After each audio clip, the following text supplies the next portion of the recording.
સુરતના ગોળાદરા નહેર પાસે ખોદકામ દરમિયાન ગુજરાત ગેસની લાઇન લીકેજ થઈ અને આગ લાગવાની ઘટના બની। 1 કલાકની મહેનત બાદ ફાયર વિભાગની ટીમ દ્વારા આગ ઉપર કાબુ મેળવવામાં આવ્યો। ત્યારબાદ ગુજરાત ગેસની ટીમ અને જીઈબીની ટીમ ઘટનાસ્થળે પહોંચી।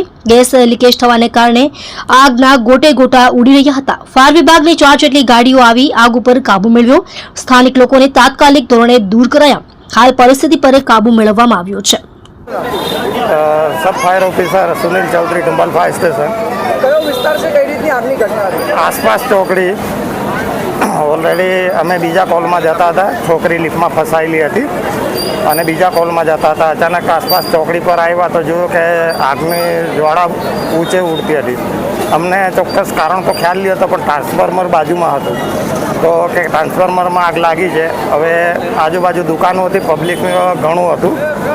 તો પહેલાં અમે કંટ્રોલને કીધું કે કંટ્રોલ બીજી ગાડીને તમે પેલા રેસ્ક્યુના કોલમાં મોકલો।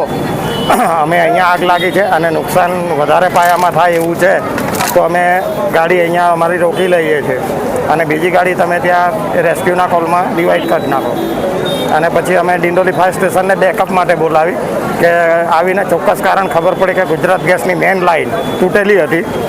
તો એ હિસાબે પાણીનો મારો સતત ચાલુ રાખવો પડે એવું તો જ્વાળા બીજા માળ સુધી ઉપર જતી હતી અને બાજુમાં ટ્રાન્સફોર્મર હતું।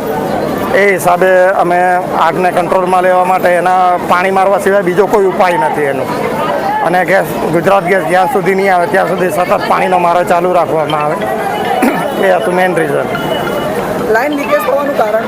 પાછળ મશીનરીથી ખોદકામ ચાલે છે અને એનાથી ડેમેજ થઈને મેઇન લાઇન લીકેજ થઈ ગયેલી હતી। કેટલી ગાડીઓ ઘટના સ્થળે આવેલી? ઘટના સ્થળે 4 ગાડીઓ અવેલેબલ આવેલી હતી, ડિંડોલી ફાયર સ્ટેશન અને ડુંબલ ફાયર સ્ટેશન। હાલ અત્યારે પરિસ્થિતિ એકદમ કાબૂમાં છે અને ટોટલ જીબીના માણસો, ગુજરાત ગેસના માણસો અને ફાયરની તમામ ગાડીઓ ઘટના સ્થળ પર ઉભેલી છે।